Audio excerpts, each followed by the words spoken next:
मुझे एक मैसेज आया है कि आपका चेहरा थोड़ा सा ब्लर दिख रहा है, लेकिन ये मेरे चेहरे का दोष नहीं है। ये रीटा जी का कमाल ऐसा है कि उसमें बड़े बड़ों के चेहरे धुंधले हो जाते हैं।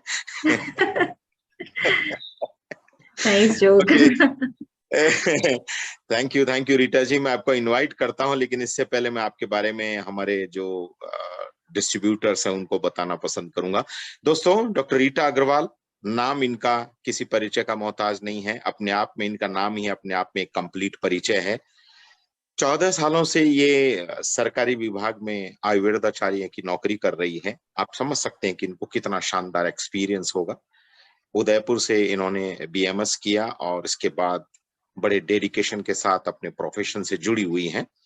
और हम सब खुशनसीब हैं कि 1 साल पहले इनका सानिध्य, इनका साथ डॉक्टर नेचर को मिला। और डॉक्टर नेचर में ये भी बहुत खुश है काम करके, क्योंकि इनकी जिंदगी अचानक थोड़ी सी और व्यस्त हो गई है। प्रोडक्ट बहुत अच्छे हैं और हम लोगों का जो बिजनेस बहुत अच्छी स्पीड में है, उसमें पंकज जी का और इनका एक बहुत बड़ा योगदान है, जैसा कि कल भी मैंने आप लोगों को इस विषय में कहा भी था। सबसे बड़ी बात है कि किसी भी बिजनेस में अगर महिलाओं का अच्छा खासा योगदान हो, तो दोस्त उस बिजनेस को 4 चांद लगने से कोई नहीं रोक सकता। चूंकि हमारा देश हालांकि प्रोग्रेसिव कंट्री में शामिल हो रहा है, लेकिन फिर भी अभी इतना प्रोग्रेसिव नहीं हुए हैं। इसलिए कई महिलाएं जो हैं वो अपनी प्रॉब्लम्स जो हैं वो पुरुषों को नहीं बताती हैं, इवन कि अपने लाइफ पार्टनर को भी नहीं बताती हैं। लेकिन रीटा जी इस भूमिका को बड़े अच्छे से निर्वाह कर रही हैं।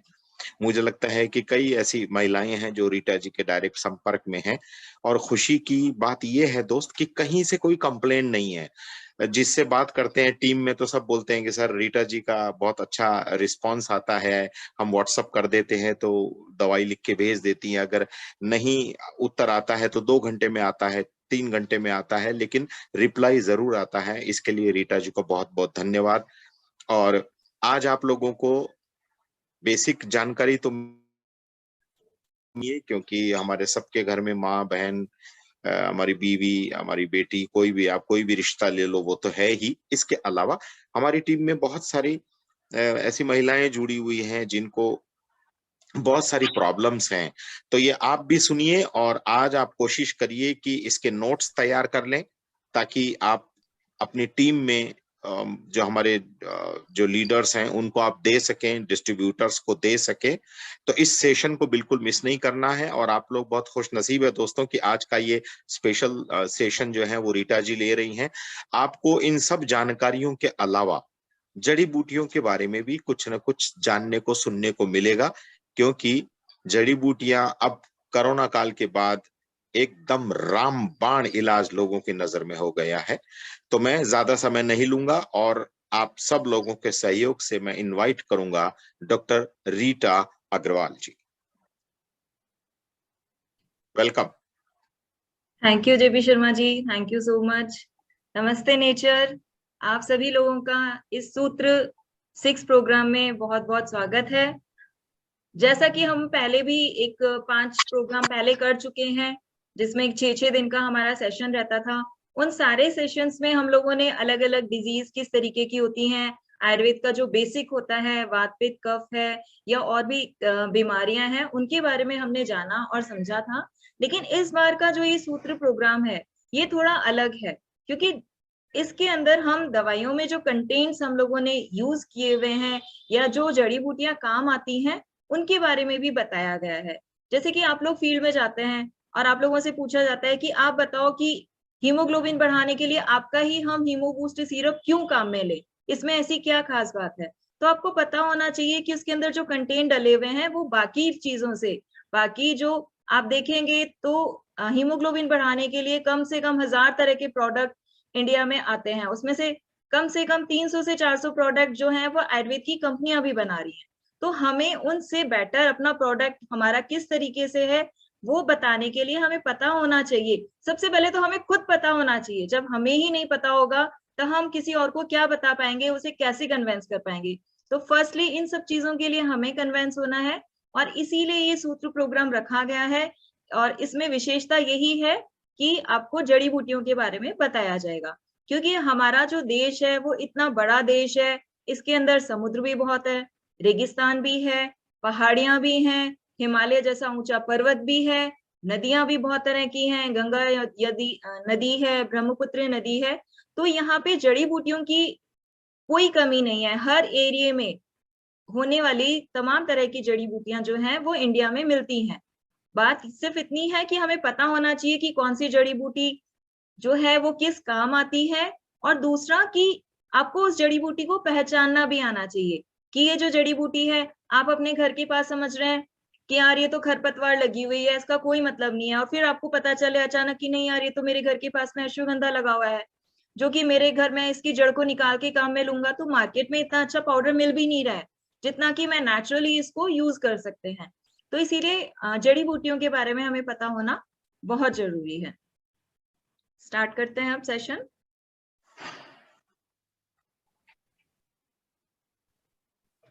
अंशुल जी स्लाइड।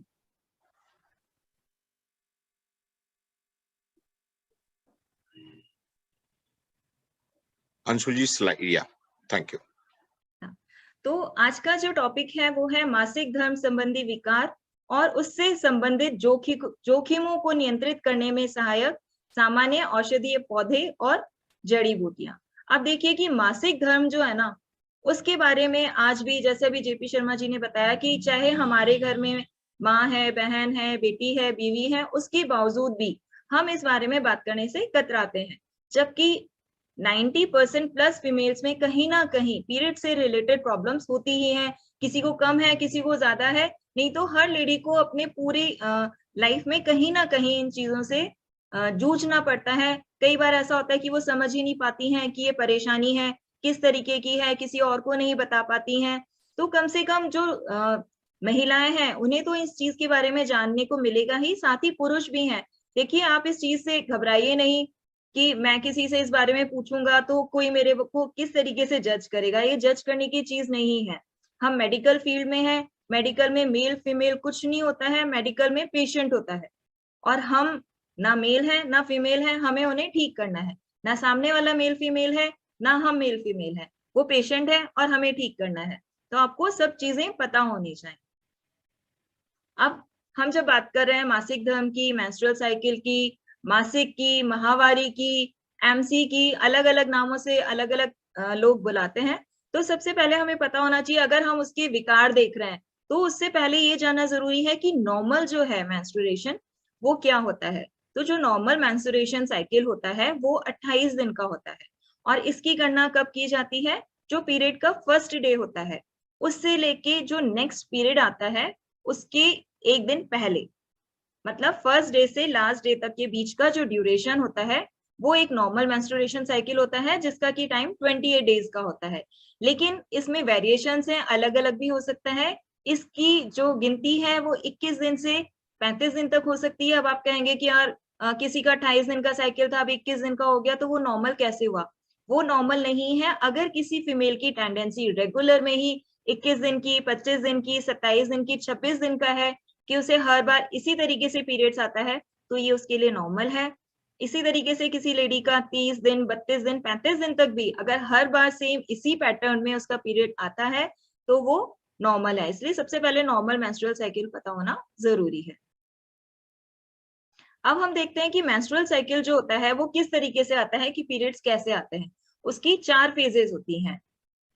मेंसेस फेज फर्स्ट होती है। इस मेंसेस फेज में क्या होता है कि जिस दिन से पीरियड स्टार्ट होता है ना, मेंसेस जो है मेंस्ट्रुएशन से ही बना हुआ है, कि जिस दिन पीरियड का फर्स्ट डे होता है उस दिन से जिस दिन तक पीरियड आता है उसे मेंसेस फेज कहते हैं। इसके अंदर जो यूट्रस के अंदर लाइनिंग होती है, जो कि एक बेबी को ग्रोथ करने के लिए जरूरी होती है, अगर कंसीव हो गए हैं तो उस पूरी तैयारी को बाहर फेंक देना शरीर में से, वो होता है मेंसेस। तो ये डे 1 से लेकर इसका नॉर्मल जो टाइम होता है मेंसेस फेज का 3 से 5 दिन का है, लेकिन ये अलग अलग लेडी में अलग अलग हो सकता है। किसी में 3 दिन का, किसी में 4 दिन का, किसी में 5 दिन का, किसी में 2 दिन का भी हो सकता है, किसी में 7 दिन का भी हो सकता है। लेकिन अगर 7 दिन से ज्यादा अगर किसी का रेगुलर में पीरियड्स रहता है तो उसका मतलब है कि उसे कुछ ना कुछ प्रॉब्लम है और उसे अपने डॉक्टर को दिखाना चाहिए। सेकेंड आती है फॉलिकुलर फेज। ये फॉलिकुलर फेज शुरू होती है जिस दिन आपका पीरियड खत्म हो गया उस दिन से लेके और 14वें दिन तक। मीन्स 14वां दिन कब होगा? डे 1 से, जिस दिन पीरियड शुरू हुआ उस दिन से लेके जो 14 दिन है उसके बीच में फॉलिकुलर फेज होती है। फॉलिकुलर जो शब्द है वो फॉलिकल से बना है और फॉलिकल होता है एग। अंडाशय में जो फीमेल का अंडाशय होता है उससे हर महीने एक जो एग होता है वो मैच्योर होता है, वो ओवरी से या अंडाशय से बाहर आता है, फैलोपियन ट्यूब में से होता हुआ यूट्रस में जाता है। तो ये जो फॉलिकल होता है, इस फॉलिकल को ग्रोथ करने वाला जो टाइम होता है, स्टार्टिंग की 3 डेज 5 डेज में इसकी कोई ग्रोथ नहीं होती है, 6 से लेके 14th डे जो होता है उसके अंदर इस एग की ग्रोथ होती है। जिन लोगों को इनफर्टिलिटी होती है उसमें सबसे पहले यही चेक कराया जाता है कि जो फॉलिकुलर फेज है उसके अंदर जो अंडे का साइज है वो कितना बड़ा हो रहा है। अगर वो अंडा अपनी प्रॉपर शेप में नहीं आता है तो यह फॉलिकुलर जो फेज होती है पीरियड्स की, इसी के अंदर ट्रीटमेंट किया जाता है। अब मैंने बोला कि 14th डे तक है, लेकिन इसमें वेरिएशन हो जाता है क्योंकि अगर किसी लेडी का पीरियड जो है साइकिल है वो 21 डेज का है तो फॉलिकुलर फेज कम हो जाती है। किसी का साइकिल अगर 35 दिन का है तो ये फॉलिकुलर जो फेज होती है इसका जो ड्यूरेशन है वो बढ़ जाता है। नेक्स्ट आती है ओव्यूलेशन फेज। अब देखिए कि जो एग था, अंडा जो है वो पूरा मैच्योर हो चुका है, पूरा बड़ा हो चुका है। अभी तक वो अंडा कहाँ है? अंडाशय के अंदर है, ओवरी के अंदर है। जब वो ओवरी से अंडा बाहर निकल के आता है उस फेज को हम बोलते हैं ओव्यूलेशन फेज। और इनफर्टिलिटी में सबसे ज्यादा मोस्ट इंपॉर्टेंट ओव्यूलेशन फेज होती है। साथ ही पीरियड्स में भी ओव्यूलेशन फेज का ही महत्व है, क्योंकि एक बार जब एग जो है वो ओव्यूलेट हो गया या फिर एग मैच्योर होके ओवरी से बाहर आ गया तो ये फिक्स डे होता है कि जिस दिन एग आया उसके 14th डे पे आपका पीरियड स्टार्ट हो जाएगा। उसमें कोई वेरिएशन नहीं है। पीछे हम देख रहे हैं कि 3 से 5 दिन बोल रहे हैं, हम जो फॉलिकुलर फेज है उसको भी बोल रहे हैं 10 से 14 दिन हो सकता है, लेकिन ओव्यूलेशन जब हो गया तो उसके बाद फिक्स है कि 14th डे पे ही पीरियड आएगा। ओव्यूलेशन जो है वो पीरियड के 6th डे भी हो सकता है, 8 डे भी हो सकता है, लेकिन अगर 8 डे का साइकिल है तो 8 + 14 मिला के 22वें दिन उस लेडी का पीरियड आ जाएगा। ठीक है। और इसमें हार्मोन्स का होता है कि जो ल्यूटिनाइजिंग हार्मोन होता है उसका जो सीक्रेशन है वो बढ़ जाता है और वो ओवरी को इंडिकेट करता है कि आप अब एग मैच्योर हो चुका है और उसको बाहर निकालिए। जब इनफर्टिलिटी के केसेस आते हैं, बहुत बार ऐसा होता है कि महिलाओं को पता नहीं है, नेचुरल है कि जो ग्रामीण एरिया में रहते हैं उन्हें पता नहीं होता है, तो ये भी एक बहुत बड़ा रीजन हो जाता है इनफर्टिलिटी का। क्योंकि जब एक बार एग रिलीज होता है तो उसकी एग की एज जो होती है वो 48 घंटे तक ही वो एग जिंदा रह सकता है। अगर उस 48 घंटे के बीच में इंटरक्रॉस हुआ तो चांसेस हैं कि प्रेगनेंसी कंसीव हो जाएगी। लेकिन अगर वो 48 घंटे मिस हो जाते हैं तो चाहे उससे पहले इंटरक्रॉस हुआ हो चाहे उसके बाद इंटरक्रॉस हुआ हो, प्रेगनेंसी कंसीव नहीं होगी। इसीलिए ओव्यूलेशन फेज मोस्ट इंपॉर्टेंट है, इनफर्टिलिटी के केस में भी है, प्लस पीरियड्स के रिलेटेड भी है, क्योंकि जो पीसीओडी वगैरह की प्रॉब्लम होती है वहां पे यही होता है कि पीरियड्स, जैसे आप लोग फील्ड में देख रहे होंगे कि महिलाएं बोलती हैं 2 महीने से पीरियड्स नहीं आते हैं, 3-3 महीने पीरियड नहीं आते हैं, तो रीजन ये होता है कि उनका ओव्यूलेशन ही नहीं हुआ है। क्योंकि अगर एक बार ओव्यूलेशन हो गया तो 14th डे पीरियड आएगा, ये श्योर है। ठीक है। नेक्स्ट आती है ल्यूटियल फेज होता है। अब क्या हो गया कि ओव्यूलेशन भी हो गया, ओव्यूलेशन के बाद जो एग है वो फैलोपियन ट्यूब्स, जो कि हम नॉर्मल भाषा में बोलते हैं कि ट्यूब्स ब्लॉक, आपने वर्ड जो है वो सुना होगा कि ट्यूब्स ब्लॉक हो जाती हैं, तो ये वही फैलोपियन ट्यूब्स होती हैं। इन ट्यूब से होता हुआ जो एग है वो यूट्रस में आ जाता है और यूट्रस के अंदर, वैसे तो मेनली फैलोपियन ट्यूब के अंदर जो होता है कंसीव होने वाला प्रोसेस होता है, फैलोपियन ट्यूब के अंदर ही एग जो है वो स्पर्म से मिलता है और उसके बाद वो यूट्रस में पहुंच जाता है। जब अगर प्रेगनेंसी कंसीव हो गई है तो इस फेज में प्रोजेस्टेरॉन जो हार्मोन होता है उसका लेवल बढ़ जाता है और वो इसकी ग्रोथ को और ज्यादा बढ़ाने लगता है। जो एंडोमेट्रियम का साइज है उसको भी बढ़ाने लग जाता है, जो कि यूट्रस के अंदर लाइनिंग होती है, क्योंकि वो लाइनिंग ही 3 महीने तक, जब तक प्लेसेंटा नहीं बनता है, उस फर्टिलाइज्ड एग जो है उसको न्यूट्रिशन देने का काम करती है। लेकिन अगर किसी कारण से एग जो है फर्टाइल नहीं हुआ है, स्पर्म के साथ उसका फ्यूजन नहीं हुआ है, तो जो प्रोजेस्टेरॉन लेवल है वो हार्मोन लेवल बिल्कुल डाउन हो जाता है। प्रोजेस्टेरोन हार्मोन के डाउन होते ही पीरियड्स स्टार्ट हो जाते हैं। अब हम देखते हैं कि मेंस्ट्रुअल जो डिसऑर्डर है, अब हमने पूरा देख लिया कि क्या मेंसेस हैं, क्या उसकी 4 फेजेस रहती हैं। अब है कि एक नॉर्मल 28 डेज का साइकिल है, 21 से 35 डेज तक का हम नॉर्मल में और कंसीडर कर लेते हैं। तो डिसऑर्डर क्या हुआ? डिसऑर्डर ये हुआ कि 21 डेज से कम का हो गया, 21 डेज से ज्यादा का हो गया। जो ड्यूरेशन हमने माना था कि 3 से 5 दिन का उसका ड्यूरेशन होता है, वो ड्यूरेशन बहुत ज्यादा हो गया, या फ्लो जो है, एक नॉर्मल जो फ्लो होता है उस फ्लो से ज्यादा हो गया। नॉर्मल फ्लो 5 ml का होता है, अगर 5 ml की बजाय 14 ml 15 ml तक का फ्लो हो रहा है तो वो डिसऑर्डर में आ जाता है। मेनली हम डिसऑर्डर देखते हैं, इसमें फर्स्ट पे आता है पीएमएस है, एमेनोरिया है, डिसमेनोरिया है, मेनोरेजिया है। पीएमएस होता है प्री मेंस्ट्रुअल सिंड्रोम। इसमें क्या होता है कि पीरियड्स आने के पहले ही जो फीमेल की बॉडी होती है वो इंडिकेशन देने लग जाती है कि पीरियड्स आने वाले हैं। इसका किस तरीके से पता चलता है? आप देखेंगे फील्ड में महिलाएं बताएंगी कि पीरियड्स आने के पहले पेट में बहुत ज्यादा दर्द होता है, जांघों में दर्द होता है, घबराहट होने लग जाती है, चिड़चिड़ापन छूटता है, किसी काम करने को मन नहीं लगता है, वॉमिटिंग सेंसेशन होने लग जाते हैं। इस तरीके से ये पीएमएस होते हैं। दूसरा रहता है एमेनोरिया, कि पीरियड्स का, एमेनोरिया का मतलब है बिल्कुल ही पीरियड्स का नहीं होना। इसके बारे में हम आगे डिटेल में देखेंगे। फिर थर्ड नंबर पे आता है डिसमेनोरेजिया। डिसमेनोरेजिया मीन्स पीरियड्स का नॉर्मल नहीं होना। नॉर्मल नहीं होने से मतलब कि एक नॉर्मल फ्लो है, उसमें ज्यादा आपका ड्यूरेशन है वो ज्यादा हो गया, या फिर पेन है वो बहुत ज्यादा हो गया। पीएमएस अलग है, वो पीरियड स्टार्ट होने से पहले का पेन है, लेकिन डिसमेनोरिया में पीरियड्स के बीच में भी दर्द आता है। एक बार फ्लो स्टार्ट होगा, उसके बाद फ्लो अगर कहीं अटक रहा है, रुक रहा है, तो बहुत ज्यादा क्रैम्प्स आने लग जाते हैं। उसके बाद वापस फ्लो स्टार्ट होता है, तो ये बहुत ज्यादा पेनफुल कंडीशन हो जाती है डिसमेनोरेजिया की। फिर होता है मेनोरेजिया। मेनोरेजिया होता है कि जैसे 2 साइकिल हुए पीरियड का, किसी लेडी का फिक्स है कि भाई उसका 30 डेज में साइकिल आता है, अब 30 डेज आ रहा है, ओके है। लेकिन अगर उसका साइकिल बीच में 15 दिन में आ गया, नेक्स्ट टाइम भी 15 दिन में आ गया, मीन्स 2 साइकिल के बीच में 1 दिन या 2 दिन के लिए ब्लीडिंग हो गई, प्रेगनेंसी टाइम में ब्लीडिंग हो गई, या जिन लेडीज को मीनोपॉज हो चुका है, जिनकी माहवारी बंद हो चुकी है, उन्हें दोबारा से माहवारी आने लग जाए, तो इसे मेनोरेजिया कहते हैं। मेनोरेजिया है बहुत ज्यादा मात्रा में ब्लीडिंग होना। डिसमेनोरिया में पेन बहुत ज्यादा होता है, जबकि मेनोरेजिया में ब्लीडिंग जो है वो फ्लो बहुत ज्यादा होता है। यहाँ पीएमएस के मैंने सारे सिम्टम्स लिखे हुए हैं। डिप्रेशन हो जाता है, ब्लॉटिंग हो जाती है, पेट अचानक से खाना खाते ही ऐसा लगता है कि बहुत ज्यादा फूल रहा है, इस वजह से पेट फूलता है तो खाना खाने का भी मन नहीं करता है। जो उंगलियां हैं, एंकल है, पैरों में, देखिए स्वेलिंग जो है वो पैरों में ही ज्यादा आएगी, पैरों की उंगलियों में आएगी, हाथों में पीएमएस में स्वेलिंग नहीं आती है। स्किन प्रॉब्लम है, एक्ने हो जाते हैं, किसी किसी को पीरियड्स आने से पहले मुंह पे जो है पिंपल्स निकल आते हैं, नॉर्मल से ज्यादा हो जाते हैं, सिर दर्द हो जाता है, चक्कर आने लगते हैं, घबराहट होती है, क्योंकि लेडी को पता रहता है मेरे पीरियड आएंगे, मुझे बहुत ज्यादा पेन होगा, तो वो ऑलरेडी डिप्रेशन में चली जाती है। एंड मसल स्पाज्म है, पेट में दर्द है, कमर में दर्द है, थाइज में दर्द है, इस तरीके का दर्द होने लग जाता है। अब आता है एमेनोरिया। एमेनोरिया मीन्स पीरियड्स का बिल्कुल नहीं होना। ये 2 तरीके का होता है, एक प्राइमरी है, एक सेकेंडरी होता है।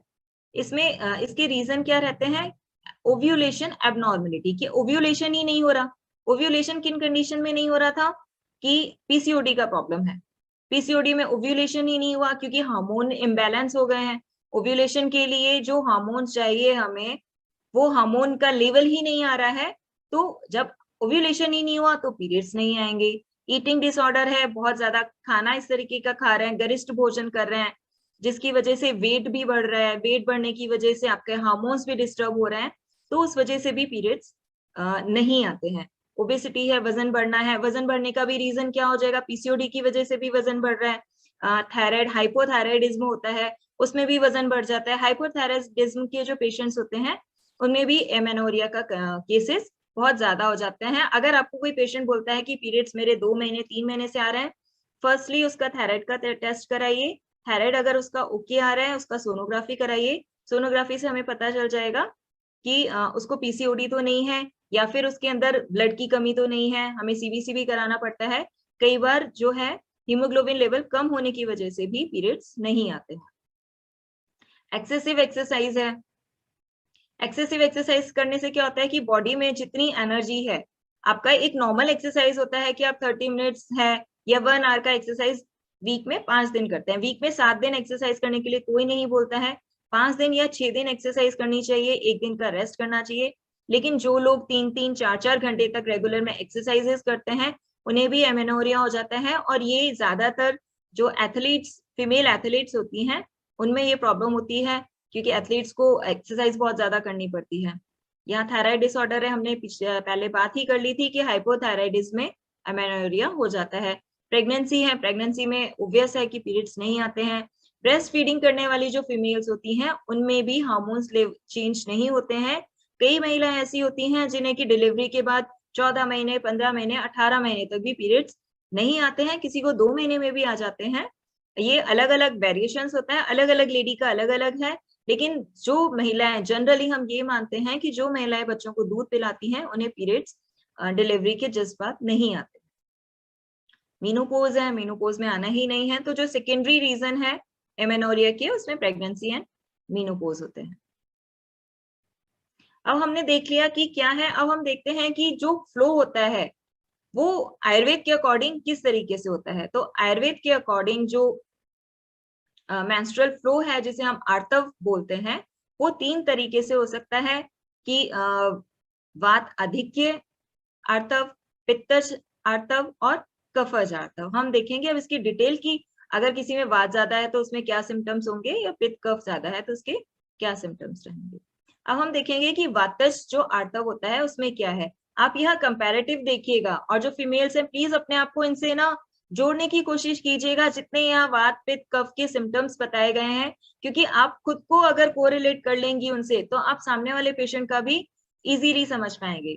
तो जो वातज आर्तव होता है, उसमें देखिए एक एक शब्द पे ध्यान दीजिएगा। शॉर्ट है, शॉर्ट मतलब ड्यूरेशन जो है वो कम होती है। हमने 3 से 5 दिन का माना था नॉर्मल। तो जो वात प्रकृति के जो महिलाएं होती हैं, उनमें फ्लो जो है वो 3 दिन या 3 दिन से कम रहता है, रेगुलर है। मीन्स जो ड्यूरेशन होता, साइकिल होता है, वो उनका चेंज नहीं होता है, पीरियड्स उनके रेगुलर आते हैं। नेक्स्ट है स्कैंटी। स्कैंटी मीन्स कम, ड्यूरेशन भी कम है फ्लो की। पीरियड्स का जो बीच का साइकिल है वो सेम है, लेकिन ड्यूरेशन जो है फ्लो होने की वो कम है, और साथ में फ्लो भी कम है। तो पीरियड्स में फ्लो कम होता है इन लोगों को। लेकिन जो वात होता है उसकी प्रवृत्ति होती है पेन की, शूल की। अगर हमारे शरीर में कहीं भी शूल है तो वो वात के कारण ही होता है, क्योंकि ये वात प्रकृति के लोग हैं। इसीलिए सबसे ज्यादा क्रैम्प्स जो हैं वो वातिक प्रवृत्ति के लोगों को ही आते हैं। मेंस्ट्रुअल क्रैम्प्स आते हैं इन्हें, लोअर बैक पेन होता है, वात के कारण इन्हें कॉन्स्टिपेशन भी होता है, पेट फूलता है, नींद नहीं आती है, एंड लो वाइटलिटी। हमेशा ऐसा लगता है कि बिल्कुल थके हुए, अब कुछ नहीं होगा। फ्लो भी कम हो रहा है, कम दिन के लिए भी हो रहा है, लेकिन शरीर में इनके बस की बात नहीं होती, कोई काम करने की इनकी इच्छा नहीं होती है।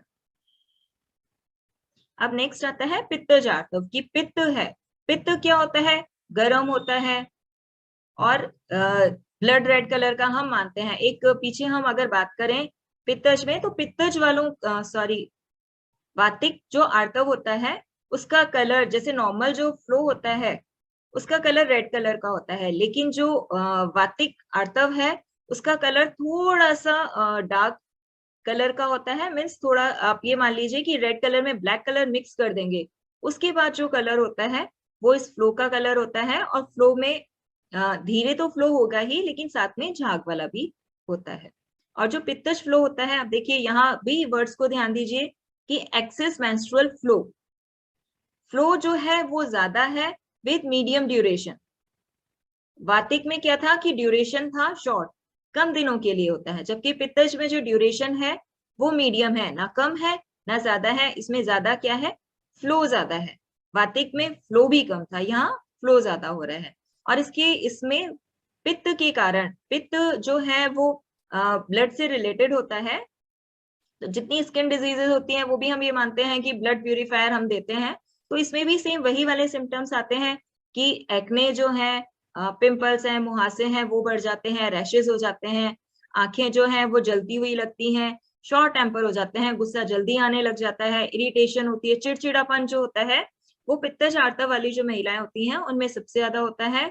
उन्हें बुखार भी आ सकता है और बर्निंग सेंसेशन भी हो सकता है, मीन्स यूटीआई जिसको हम बोलते हैं, वॉशरूम बाथरूम जाते टाइम पे उन्हें जलन भी हो सकती है। अब नेक्स्ट है कफज। कफज में है प्रोलॉन्ग पीरियड्स, वातिक में कम, पित्तज में मीडियम, और यहाँ पे जो पीरियड्स है उसका ड्यूरेशन लॉन्ग, जो 3 से 5 दिन का माना गया है वहां पे ही हम इसको मान सकते हैं कि 3 दिन वात का, 4 दिन पित्त का और 5 दिन, 5 से ज्यादा दिन जो है वो कफज प्रवृत्ति के लोगों का है, with moderate menstrual flow. Flow इसमें ज्यादा नहीं है, फ्लो सबसे ज्यादा किसमें हुआ था, पित्तज वाले में हुआ था। इन लोगों में क्या सिम्टम्स आते हैं कि इनको जी घबराना होता है, ऐसा लगता है कि उल्टियां हो जाएंगी, स्वेलिंग लगती है और शरीर में भारीपन लगता है और थकान बहुत ज्यादा लगती है। अब हम देखते हैं कि हमने देख लिया था एमेनोरिया के क्या रीजन थे कि किस किस वजह से ब्लीडिंग ज्यादा नहीं होती है। अब हम देखते हैं कि ब्लीडिंग ज्यादा होने के क्या कारण रहते हैं। उसमें फर्स्ट नंबर पे आता है यूटेराइन फाइब्रॉइड। अगर यूट्रस के अंदर फाइब्रॉइड है किसी भी तरीके का तो ब्लीडिंग बहुत एक्सेस में होती है और साथ में पेनफुल भी होती है। एंडोमेट्राइटिस है, इसके अंदर जो यूट्रस के अंदर जो लाइनिंग होती है जो कि पीरियड्स में निकल जाती है उसकी जो थिकनिंग होती है वो नॉर्मल से ज्यादा होती है। नेक्स्ट है पीसीओएस, ये रह गया है। पीसीओएस या पीसीओडी में जनरली रीजन रहता है कि फ्लो कम होता है, लेकिन बहुत बार ऐसा भी होता है कि पीसीओडी के कारण फ्लो बहुत एक्सेस में भी हो जाता है। यूटेराइन पॉलिप है, पॉलिप आप लोगों को पता ही है, जैसे कि पाइल्स होते हैं, पाइल्स में भी स्किन की आउटर ग्रोथ होती है, उसी तरीके से यूट्रस के अंदर जो अंदर लाइनिंग होती है उसके अंदर भी ग्रोथ हो जाती है जो कि बाहर की तरफ होती है। फाइब्रॉइड की जो ग्रोथ होती है वो यूट्रस के अंदर की तरफ होती है, जबकि पॉलिप की ग्रोथ जो है अंदर जो कैविटी है, यूट्रस जो है एक बैलून जैसा सा होता है, जैसे बैलून अंदर से खोखला होता है उसी तरीके से यूट्रस का बीच वाला भाग खोखला होता है। तो यूटेराइन पॉलिप में जो ग्रोथ हो रही है, एक्स्ट्रा ग्रोथ हो रही है, वो खाली वाले भाग की तरफ होती है। फिर है यूट्रस कैंसर है, सर्वाइकल कैंसर है। इन दोनों तरह के कैंसर्स के अंदर भी हैवी ब्लीडिंग होती है। अगर लेडी बहुत कम एज की है और उसे कैंसर हो गया है तो फिर बेस्ट ऑप्शन रहता है कि उसका यूट्रस रिमूव करा दिया जाए, अगर कैंसर एडवांस स्टेज में आ गया है तो। अगर इनिशियल स्टेज में है तो बहुत सारी आयुर्वेद मेडिसिन इस तरीके से है कि आती हैं जहाँ की हम इस कैंसर को पूरी तरीके से क्योर कर सकते हैं। आप लोगों ने भी देखा होगा, और यहाँ हमने डॉक्टर नेचर की मेडिसिन देख के कई लोगों का हमने ठीक करने की कोशिश भी की है। यूटेराइन फाइब्रॉइड तो बहुत लोगों का ठीक हुआ भी है। नेक्स्ट में आता है पीआईडी है, पेल्विक इन्फ्लेमेटरी डिजीज है। पेल्विस रीजन जो है जहाँ की अंदर पूरे रिप्रोडक्टिव ऑर्गन्स होते हैं, यूट्रस भी है, ओवरीज भी हैं, उनके बीच का जो खाली जगह होती है उसके अंदर कई बार फ्लूइड भर जाता है, पानी। आप इसे इन जनरल भाषा में समझ सकते हैं कि उसके अंदर पानी भर जाता है। क्वांटिटी ऐसा नहीं है कि ओवरफ्लो हो रहा है, वहां पानी फैल रहा है, लेकिन थोड़ा भी अगर वहां पानी आ जाता है तो वो जो अंदर ऑर्गन्स होते हैं, फिर वो चाहे ओवरी के ऊपर प्रेशर दें चाहे यूट्रस के ऊपर प्रेशर दें, तो वो भी एक रीजन रहता है कि उसकी वजह से हैवी ब्लीडिंग हो जाती है। आईयूडी है, जो लोग फैमिली प्लानिंग के लिए आईयूडीज यूज करते हैं, कॉपर टी लगवाते हैं, और अगर उस कॉपर टी में किसी भी तरह का इन्फेक्शन हो गया है या कॉपर टी सही तरीके से नहीं लगी है, उन लोगों में भी हैवी ब्लीडिंग हो जाती है। बर्थ कंट्रोल पिल्स हैं जिन्हें हम कॉन्ट्रासेप्टिव पिल्स कहते हैं, जनरली वो सेफ होती हैं, लेकिन कई बार जब सूट नहीं करती हैं तो उनकी वजह से भी हैवी ब्लीडिंग होने लग जाती है।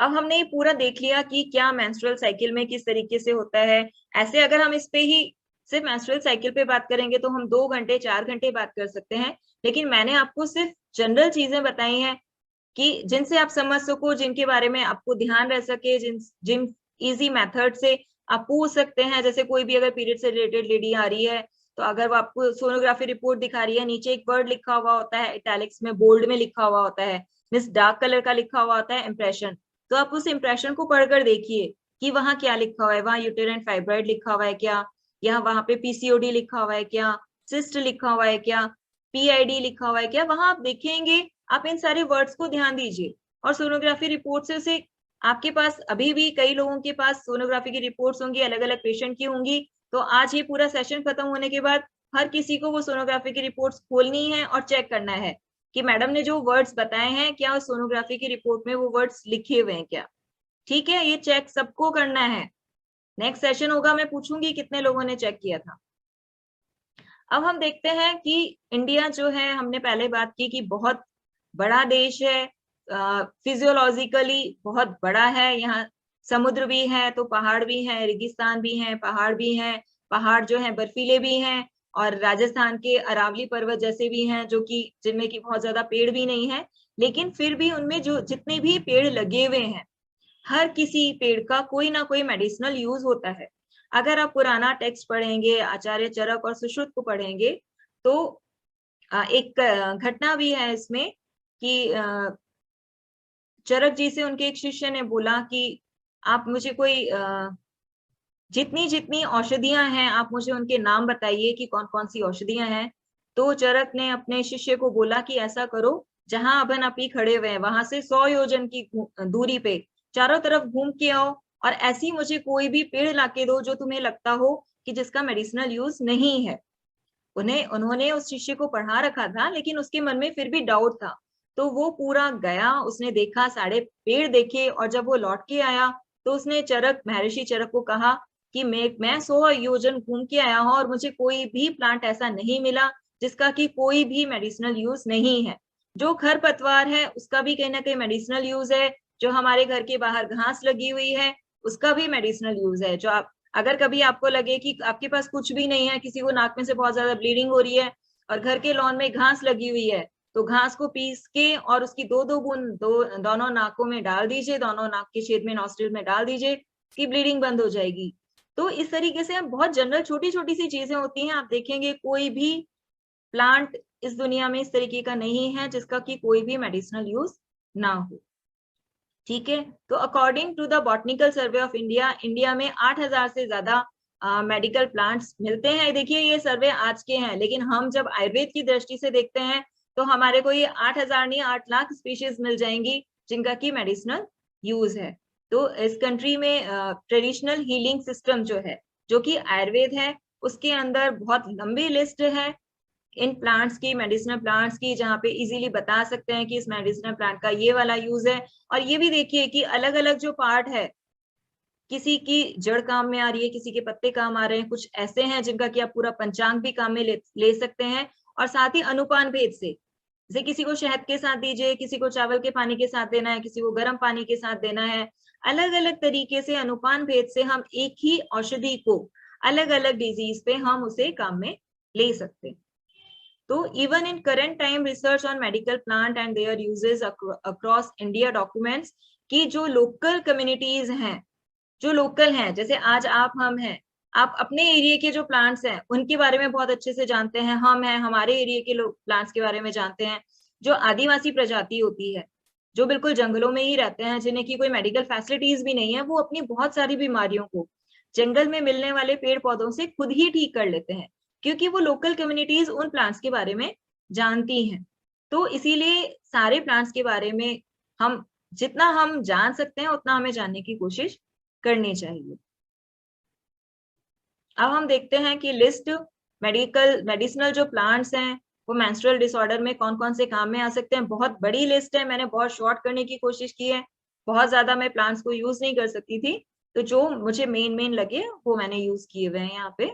इसमें सबसे पहले आता है अश्वगंधा। अश्वगंधा बहुत कॉमन नाम है, आप लोगों ने सुना होगा, अश्वगंधा टैबलेट भी इजीली अवेलेबल है। तो अश्वगंधा का बॉटनिकल नेम विधानिया सोमनीफेरा है। इसका अगर हम टुकड़े करें अश्वगंधा का तो क्या निकलता है, अश्व और गंधा, जिसके अंदर अश्व की गंध आए। तो जो अश्वगंधा प्लांट होता है, इसकी जो जड़ें होती हैं उसके अंदर से घोड़े की सी स्मेल आती है, और इसका अश्वगंधा का जो पूरा प्लांट होता है उसमें सबसे ज्यादा जो मेडिसिनल वैल्यू है किसी पार्ट की, तो वो उसकी रूट होती है। अश्वगंधा की जो चूर्ण हम बोलते हैं या टैबलेट बोलते हैं, वो उसकी जड़ों से ही बनाया जाता है। सारे पार्ट्स देखिए, इसमें लास्ट में लिखा हुआ है कि various parts of the plant are used.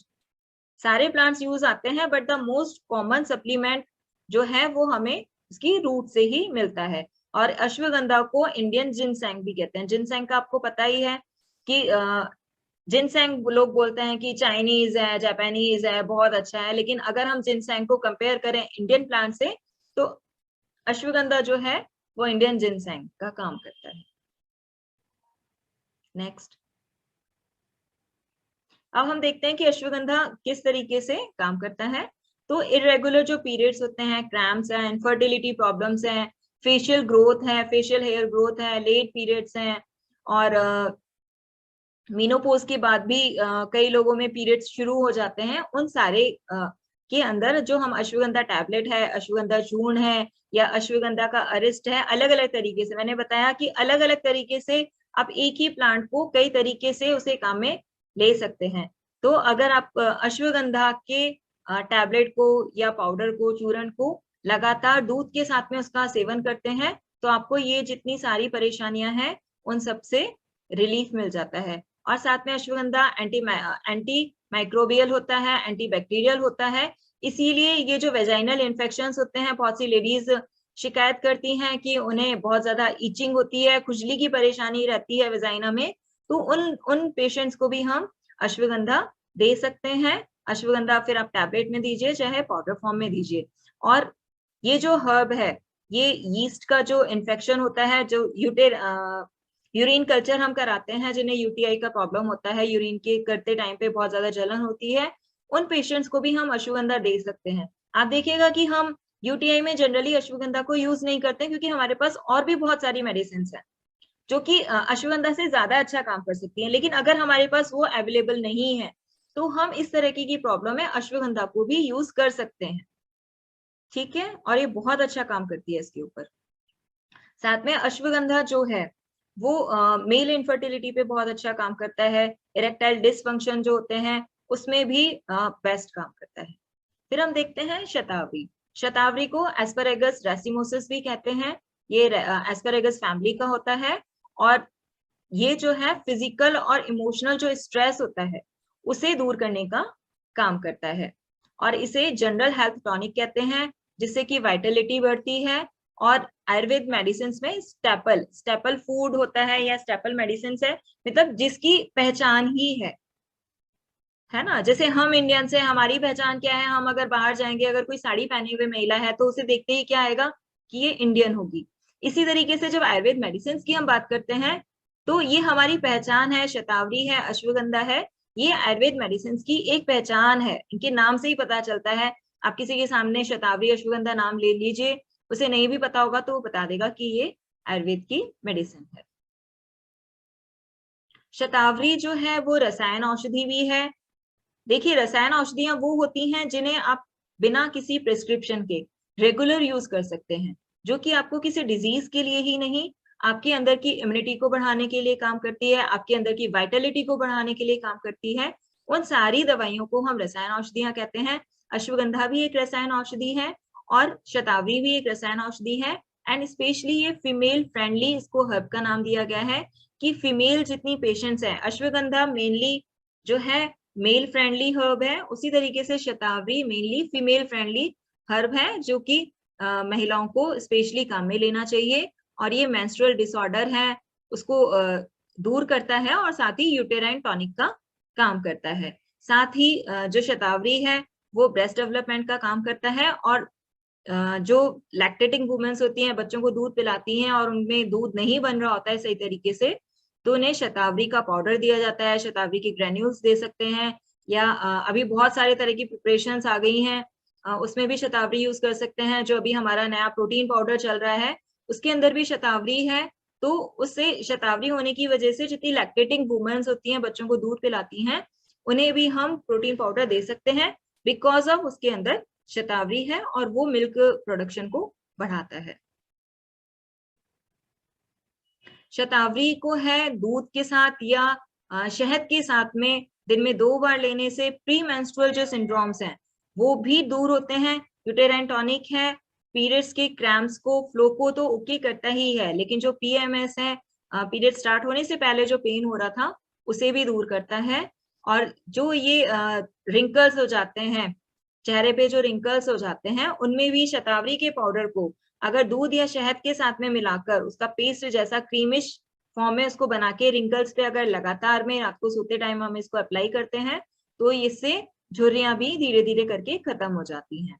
और साथ में अगर हम इसको शतावरी के जो पाउडर है उसको नारियल के तेल में मिला के, किसी तरह का घाव है जो नहीं ठीक हो रहा है तो उसको अगर शतावरी के चूर्ण को हम नारियल के तेल में मिला के लगाते हैं तो घाव भी जल्दी बढ़ता है। अब आप देखिए कि अलग अलग जो मैंने बोला था अनुपान भेद से हम जब इसे काम में लेते हैं तो अनुपान भेद से काम में लेने पर अलग अलग उसकी प्रॉपर्टीज चेंज हो जाती है। हम देख रहे हैं कि इसको दूध के साथ भी ले रहे हैं, हम इसको शहद के साथ भी काम में ले रहे हैं, हम इसको नारियल के तेल में मिला के भी ले रहे हैं, हम इसको प्रोटीन पाउडर में और चीजों के साथ में अश्वगंधा वगैरह के साथ में मिला के ग्रेन्यूल्स बना के भी काम में ले रहे हैं। तो अलग अलग इसकी फॉर्मुलेशन है और आप अलग अलग तरीके से इसे यूज कर सकते हैं। अब हम देखते हैं कि शतावरी को प्री मेंस्ट्रुअल जो सिंड्रोम है उसमें स्पेशली किस तरीके से काम करना चाहिए, ये काम करता है। तो प्री मेंस्ट्रुअल जो सिंड्रोम्स होते हैं वो हार्मोनल चेंजेस की वजह से होते हैं और इस फेज में फीमेल का बिहेवियर चेंज हो जाता है, उसकी फिजिकल जो है हेल्थ, मेंटल जो स्ट्रेस है वो ही चेंज होता है क्योंकि पीरियड स्टार्ट नहीं हुए हैं लेकिन उसका मेंटल जो डिसबैलेंस है ना वो हो जाता है, उसको टेंशन एक क्रिएट करता है। तो जो शतावरी होता है वो हार्मोनाइजर का काम करता है, बॉडी के हार्मोन्स को चेंज करता है और इसीलिए ये रिजुविनेटिंग टॉनिक का काम करता है, जिससे कि जो पीएमएस जिन लेडीज को बहुत ज्यादा परेशानी होती है उन्हें अगर हम रेगुलर शतावरी का यूज कराते हैं तो इस तरह की प्रॉब्लम से उन्हें छुटकारा मिल जाता है। अब है कि एबनॉर्मल यूटेराइन ब्लीडिंग में किस तरीके से काम करता है। तो जो एबनॉर्मल यूटेराइन ब्लीडिंग होता है उसे हम रक्त प्रदर भी कह सकते हैं और जो भी है ये पित्त दोष की वजह से होता है। जितना भी फ्लो एक्स्ट्रा है, हैवी, हमने देखा था कि पित्तज आर्तव में वर्ड था हैवी फ्लो होता है, तो हैवी फ्लो किसकी वजह से हो रहा है, पित्त दोष की वजह से हो रहा है। तो अगर हमें हैवी फ्लो को कम करना है तो हमें पित्त जो दोष बढ़ा हुआ है उसका शमन करना पड़ेगा। और क्योंकि पित्त उष्ण वीर्य होता है तो हमें वो मेडिसिन काम में लेनी पड़ेंगी जो शीत वीर्य की होती हैं। तो जो शतावरी है वो शीत वीर्य की होने की वजह से जो यूटेराइन ब्लीडिंग होती है उसे कम करता है। इसी तरीके से यूटेराइन ब्लीडिंग में, क्योंकि मैंने बहुत सारे पॉइंट्स मेडिसिनल प्लांट जो है कवर नहीं कर पाई हूँ तो इन्हीं के साथ में बताती जाऊंगी कि आंवला जो होता है, आंवले का जो जूस है वो भी शीत वीर्य होता है और एलोवेरा जो जूस है वो भी शीत वीर्य होता है। इसीलिए जिन्हें हैवी यूटेराइन ब्लीडिंग होती है उन्हें आप एलोवेरा जूस भी दे सकते हैं साथ में और उन्हें आंवला जिंजर जूस भी दे सकते हैं। क्योंकि जिंजर, अब आप कहेंगे कि जिंजर जो है वो तो उष्ण वीर्य होती है, गर्म होती है, चाय में हम काम में लेते हैं, जिन्हें जुकाम है, बुखार है, उन्हें हम काम में लेते हैं। अदरक की चाय बना के पीने के लिए कहते हैं कि ऐसे आपका बुखार है, जुकाम है, वो ठीक हो जाएगा। तो फिर आंवला और जिंजर जूस हम साथ में क्यों दे रहे हैं? उसका रीजन ये होता है कि मेंस्ट्रुअल जो ब्लीडिंग है वो कफ प्रकृति के कारण भी हो सकती है और कोई भी लेडी इस तरीके की नहीं होती कि जिसके अंदर प्योर वातिक हो, प्योर पित्तज हो या प्योर कफज हो। तो अगर किसी में भी कफ का थोड़ा भी अंश है तो जो आंवला है वो पित्त को शांत कर देगा और जो जिंजर है वो कफ को शांत कर देगा। इसीलिए आंवला जिंजर जूस जो है वो हैवी यूटेराइन ब्लीडिंग में बहुत अच्छा काम करती है। अब है कि इंक्रीज्ड ब्रेस्ट मिल्क प्रोडक्शन, ये किस तरीके से करता है। तो ये जो है जहाँ पे चरक ने महाकषाय बताए हुए हैं 10-10 का उन्होंने ग्रुप बनाया हुआ है, वहां पे उन्होंने शतावरी को स्तन्य जन्य जो है महाकषाय है उसके अंदर रखा हुआ है, क्योंकि ये जो है इसका प्रॉपर्टी होता है कि ये ब्रेस्ट मिल्क जो है उसके सिक्रेशन को बढ़ा देता है। शतावरी इसके अलावा हमने देख लिया अभी बहुत सारी चीजें हैं, एनेक्सिटी होती है, घबराहट होती है, जो पीरियड से रिलेटेड ही नहीं जनरली किसी को भी हो जाती है, उसमें भी करता है। क्योंकि एनेक्सिटी, घबराहट, ज्यादा टेंशन करना, ये सारा वात दोष के कारण होता है। क्योंकि मूवमेंट जो है ना, आपको टेंशन किस लिए हो रही है, क्योंकि आपके विचार ज्यादा आ रहे हैं। विचार आ रहे हैं मीन्स विचारों का मूवमेंट बहुत ज्यादा बढ़ा हुआ है। मूवमेंट बिना वात के नहीं होगा। अगर हवा नहीं चल रही है तो पेड़ का एक पत्ता भी नहीं हिलेगा, लेकिन अगर हवा चल गई तो पत्ते भी हिलने लग जाते हैं। मीन्स मूवमेंट किसकी वजह से हुआ, वात की वजह से हुआ। तो शतावरी जो है वो वात का शमन करती है और नर्वस सिस्टम पे काम करती है। इसीलिए जो एनेक्सिटी है उसमें भी ये काम करती है, क्योंकि वात को बैलेंस कर रही है। So shatavari helps to balance vata and gives a calming effect on the nervous system. Nervous system को शांत कर देगी। तो एनेक्सिटी जो है ना, जिसको घबराहट होती है, बहुत से लोग एनेक्सिटी को हार्ट रिलेटेड प्रॉब्लम से भी कोरिलेट कर जाते हैं कि घबराहट हो रही है, एंजाइटी हो रही है, उसमें भी हम शतावरी को काम में लेते हैं और इसकी वजह से नींद भी अच्छी आती है। शतावरी जो है वो मेंस में भी काम आता है। टेस्टोस्टेरोन जो लेवल है हार्मोन का, उसको बढ़ाता है। इसी तरीके से डायबिटीज में भी काम करता है क्योंकि ब्लड शुगर लेवल को कम करता है। साथ ही ये मेमोरी फंक्शंस को भी जो है वो इनहेरिट करता है, प्रमोट करता है। देखिए जितने भी मेमोरी बूस्टर्स आते हैं उनमें अश्वगंधा तो डालते ही हैं, साथ में शतावरी भी डालते हैं, क्योंकि सीधे सीधे लिखा हुआ है कि एंटीऑक्सीडेंट्स का काम करता है, इसीलिए ये मेमोरी बूस्टिंग भी होता है। और जो हमने पहले पढ़ा ही है कि शतावरी जो है रसायन औषधि है, इसीलिए ये बॉडी की इम्यूनिटी को बढ़ाता है। और बल्य इसकी एक प्रॉपर्टी होती है, जिन लोगों का वेट कम होता है, किसी वजह से उनका वजन नहीं बढ़ रहा है, कहते हैं हम अच्छा खाते हैं पीते हैं फिर भी हमारा वजन नहीं बढ़ रहा है, तो उन लोगों में वजन बढ़ाने के लिए हम शतावरी चूर्ण का लगातार उपयोग कर सकते हैं। शतावरी जो है रेस्पिरेटरी सिस्टम है, ब्रोंकाइटिस है, उनको भी कंट्रोल करता है। रेस्पिरेटरी प्रॉब्लम जो है वात और कफ के कारण है, तो ये वात शामक का भी काम करता है। और वात शामक जो प्रॉपर्टी है उसके कारण ये अपने साथ में कफ को भी पकड़ के ले जाता है। और जो लंग्स में ऑब्स्ट्रक्शन होता है, ऑब्स्ट्रक्शन के कारण ही रेस्पिरेटरी डिजीजेस होती हैं, तो उस ऑब्स्ट्रक्शन जो है वो कफ की वजह से होगा, और ये अपने साथ में वात को लेके जाता है और कफ को वहां से पकड़ के लंग से बाहर निकाल देता है। तो उसकी वजह से जो है रेस्पिरेटरी के जो पैसेजेस हैं वो खुल जाते हैं, और इसी तरीके से ये जो है लंग्स पे काम करती है। कि यहाँ पे लिखा हुआ है कि जो कफ है, कफ लंग्स के अंदर जाके causing obstruction in the respiratory passages, कफ जाके इसके अंदर ऑब्स्ट्रक्शन कर रहा है, जिसकी वजह से ब्रोंकाइटिस हो रहा है, लंग्स में स्वेलिंग आ जाती है, खांसी बहुत ज्यादा होती है। तो शतावरी हेल्प्स टू बैलेंस वात और कफ को जो है बैलेंस करता है, और ऑब्स्ट्रक्शन को जो है रेस्पिरेटरी पैसेज से निकालता है, ऑब्स्ट्रक्शन को क्लियर करता है, पैसेज को बिल्कुल खाली कर देता है, और इसी वजह से ये ब्रोंकाइटिस में बहुत अच्छा काम करता है।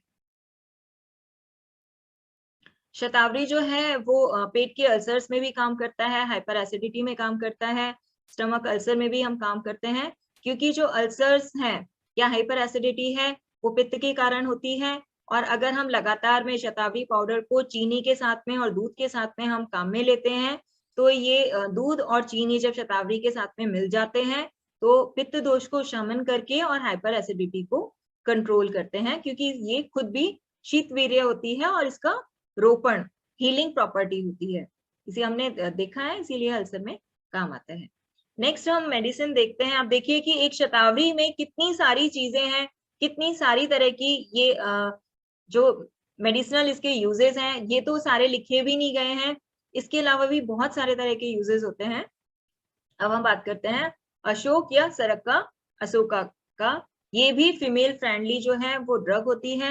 ये जो वेरियस गायनेकोलॉजिकल और मेंस्ट्रुअल प्रॉब्लम्स होती हैं फीमेल्स में, जैसे हैवी, इरेगुलर या पेनफुल पीरियड्स होते हैं, उनमें काम आती है। और साथ इसको चूर्ण के रूप में, कैप्सूल्स के रूप में अगर हम दिन में 2 बार काम में लेते हैं, तो जो एब्डोमिनल पेन है, स्पाज्म और पेन में डिफरेंस होता है कि पेन है कि रेगुलेट हो रहा है, स्पाज्म में ऐसा लगता है कि कटता हुआ लगता है। जनरल पेशेंट आके बोलता है कि ऐसा लग रहा है कि कैंची के जैसे काटने का दर्द हो रहा है पेट में, तो उस तरीके के स्पाज्म को भी दूर करता है। इसके अशोक के छाल के का हम जूस भी काम में ले सकते हैं, उसका काढ़ा बना के भी काम में ले सकते हैं। ये ब्लड प्यूरिफाइंग का भी काम करता है, इसीलिए स्किन को भी हेल्दी बनाता है। हेल्दी स्किन अगर बनानी है तो आपको अशोक की छाल का काढ़ा पीना चाहिए। अशोक के बारे में मैंने बहुत कम लिखा हुआ है, अशोक के बारे में मैं ऐसे ही बता देती हूँ। अशोक बहुत अच्छा यूटेराइन टॉनिक का काम करता है। अशोक का हम अशोकारिष्ट या हेम पुष्पा है, अशोक को स्वर्ण भी बोलते हैं, स्वर्ण कंचन भी इसका एक पर्यायवाची होता है। तो बहुत ज्यादा अच्छा काम करता है। आप लोगों ने जनरली नाम सुना होगा, अशोकारिष्ट सुना होगा, हेम पुष्पा सुना होगा, ये सारे की सारी जो मेडिसिन हैं ये अशोक की ही बनी हुई होती है। अशोक का हम मेनली छाल काम में लेते हैं। अब आता है लोद्र। लोद्र का हम लेते हैं स्टेम काम में। देखिए कि शतावरी की हमने रूट काम में ली थी, जड़ काम में ली थी, अश्वगंधा की जड़ काम में ली थी, अशोक की हम छाल काम में लेते हैं, और लोद्र जो होता है उसका हम मेनली स्टेम काम में लेते हैं। तो lodhra is considered useful in managing female disorder such as leucorrhoea. Leucorrhoea means white discharge. White discharge में लोद्र सबसे अच्छा काम करता है, जिसे कि हम एक्सेस वेजाइनल डिस्चार्ज भी कहते हैं, जो कि वेजाइनल इन्फेक्शन की वजह से होता है। और लोद्र जो है एंटी माइक्रोबियल होता है और एंटी इन्फ्लेमेटरी होता है। ल्यूकोरिया के अंदर जो वेजाइना होती है उसके अंदर इन्फ्लेमेशन हो जाता है, सूजन हो जाती है, क्योंकि यहाँ पे जो है बैक्टीरिया का इन्फेक्शन होता है। लेकिन लोद्र एंटी माइक्रोबियल होने के कारण, ये माइक्रोब्स होते हैं, बैक्टीरिया है, वायरस है, माइक्रोब्स होते हैं, तो लोद्र एंटी माइक्रोबियल होने के कारण उस जो बैक्टीरिया है उसकी ग्रोथ को भी कम कर देता है, और इस तरीके से ये ल्यूकोरिया में काम करता है। और साथ ही ये एक्सेस मेंस्ट्रुअल ब्लीडिंग जो है उसको भी रोकता है। किस तरीके से रोकता है कि by promoting blood thickening due to its astringent and haemostatic properties. Astringent होने के कारण, एस्ट्रीजेंट का काम क्या होता है कि जगह को सिकोड़ देना। एस्ट्रीजेंट मीन्स कषाय, बहुत सारे लोगों ने फेस एस्ट्रीजेंट्स यूज किए होंगे, जिन्हें पोर्स का प्रॉब्लम रहता है, रोम छिद्र खुले हुए होते हैं, उनको बंद करने के लिए एस्ट्रीजेंट्स काम में लिए जाते हैं। लोद्र बहुत अच्छा एस्ट्रीजेंट होता है, इसकी वजह से जो वेन्स खुली हुई होती हैं उनको भी करता है, साथ ही ब्लड को भी थिकनिंग करता है। हेमोस्टेटिक, हेमोस्टेटिक वर्ड का मतलब होता है ब्लड को रोकने वाला या ब्लड का थक्का जमाने वाला। तो जिनको ज्यादा फ्लो होता है उनको इस तरीके से हीमोस्टैटिक प्रॉपर्टी के कारण उनका ब्लड फ्लो को रोक देता है। और क्योंकि ये हेमोस्टैटिक है, ब्लड फ्लो को रोक रहा है, तो ये ऐसा नहीं है कि सिर्फ यूटेराइन फ्लो को ही रोक रहा है। जिन लोगों को नाक से भी ब्लीडिंग आती है, बहुत बार बार ब्लीडिंग होती है, उनके अंदर भी लोद्र चूर्ण जो है वो काम करता है।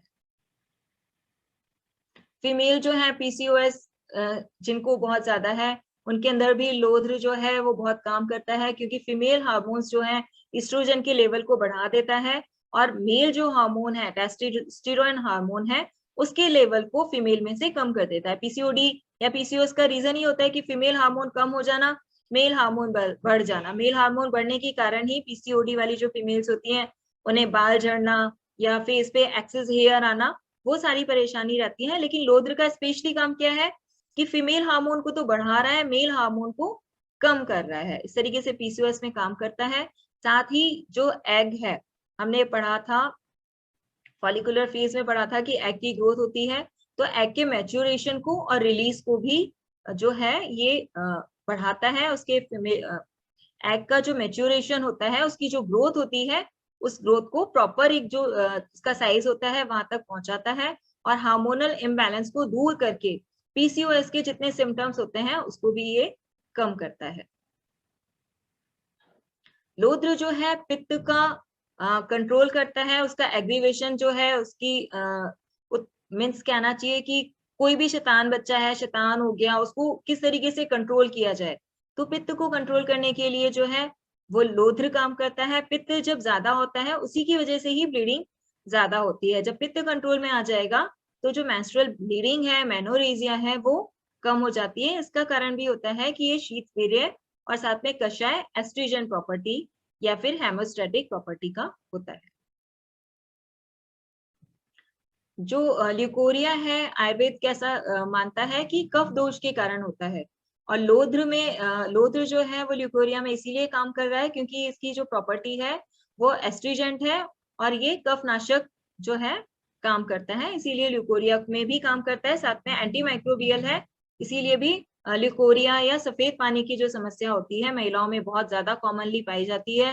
बार आप लोग बोलते हो ल्यूकोरिया में मैडम क्या ट्रीटमेंट दें, क्या ट्रीटमेंट दें, तो हम उसमें लोद्र चूर्ण दे सकते हैं। बाकी फेमिकल जो सिरप है उसमें सारे इंग्रेडिएंट्स डले हुए हैं। आयुर्वेद जो है recommend taking lodhra powder with plain water और राइस वाटर। देखिए कि फीमेल की जितनी प्रॉब्लम्स होती है ना, उनमें अगर हम दवाई है, कोई भी अगर हमारे पास पाउडर फॉर्म में मेडिसिन है, अगर उसे हम चावल के पानी के साथ देते हैं, प्लेन पानी के बजाय अगर आप उसे चावल के पानी के साथ में मेडिसिन देंगे, तो उसका जो क्या बोलेंगे वर्ड, उसका जो पोटेंसी है, वो पोटेंसी उसकी बढ़ जाती है, उसका जो काम मतलब वो अपना 100% दे सकती है। प्रभाव। Thank you. तो उसका जो प्रभाव होता है ना मेडिसिन का, वो प्रभाव जो है नॉर्मल पानी की बजाय अगर आप चावल के पानी के साथ में फीमेल्स को, चाहे ल्यूकोरिया हो या फिर ब्लीडिंग वगैरह की जितनी मेंस्ट्रुअल प्रॉब्लम्स रहती है ना, उनमें अगर हम चावल के पानी के साथ मेडिसिन देते हैं तो उस औषधि का प्रभाव बहुत ज्यादा बढ़ जाता है। इसी तरीके से लोद्र पाउडर को अगर हम गुलाब जल के साथ मिलाकर जो घाव है किसी भी तरीके का वहां लगाते हैं तो उस घाव का जो भरना है वो बहुत जल्दी हो जाता है, क्योंकि ये एंटी इन्फ्लेमेटरी भी होता है, एंटी माइक्रोबियल होता है, एंटी एस्ट्रीजेंट इसकी प्रॉपर्टी होती है।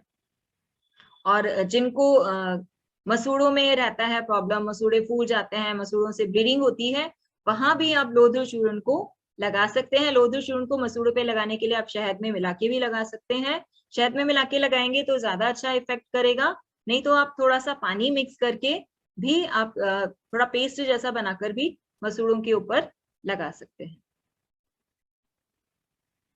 एपिस्टैक्सिस, देखिए ये वापस से आ गया है पॉइंट, क्योंकि इसकी हीमोस्टैटिक जो नेचर होती है लोद्र की, इसलिए एपिस्टैक्सिस है नाक से बहुत ज्यादा ब्लड आना।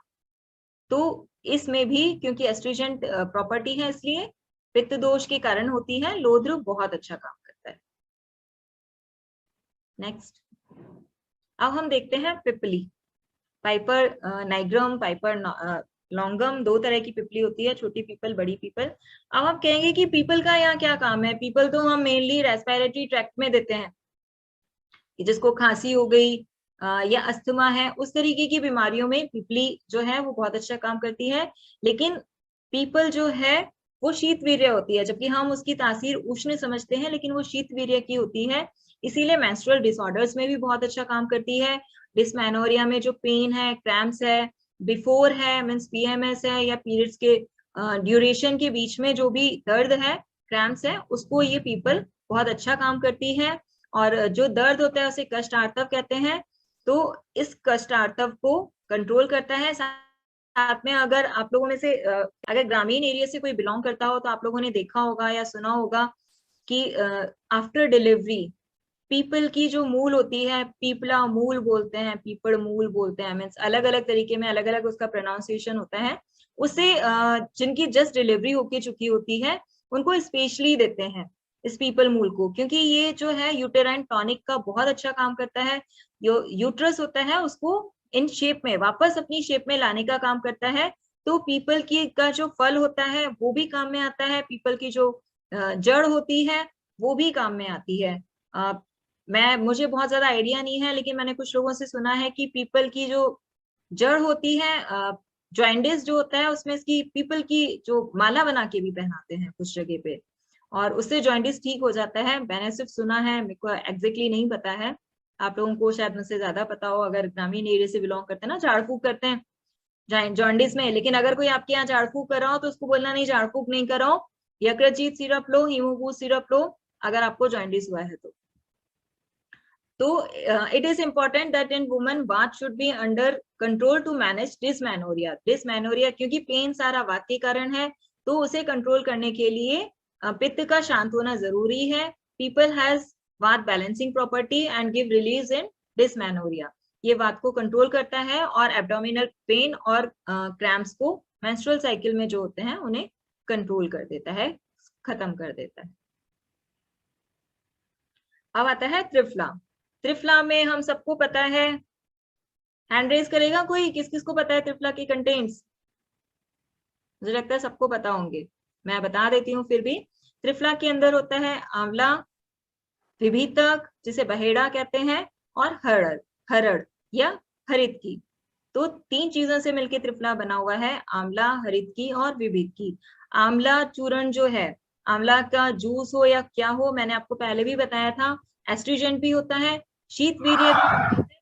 इसीलिए जो है मेंस्ट्रुएशन के जो डिसऑर्डर्स होते हैं वहां पे हम आंवले का जूस काम में लेते हैं। लेकिन साथ में अगर हमारे पास कोई भी और मेडिसिन नहीं है और अगर हमारे पास सिर्फ हरड़ भी है और हरड़ को हम लगातार में देते हैं जिसे बहुत ज्यादा ब्लीडिंग होती हो उस लेडी को, तो वो अकेली भी काम करती है। आप सोचिए कि अगर ये अकेले अकेले काम कर रहे हैं और साथ में जो बहेड़ा है वो भी एस्ट्रीजेंट प्रॉपर्टी का है, बहेड़े को हम मेनली काम में लेते हैं रेस्पिरेटरी ट्रैक्ट में।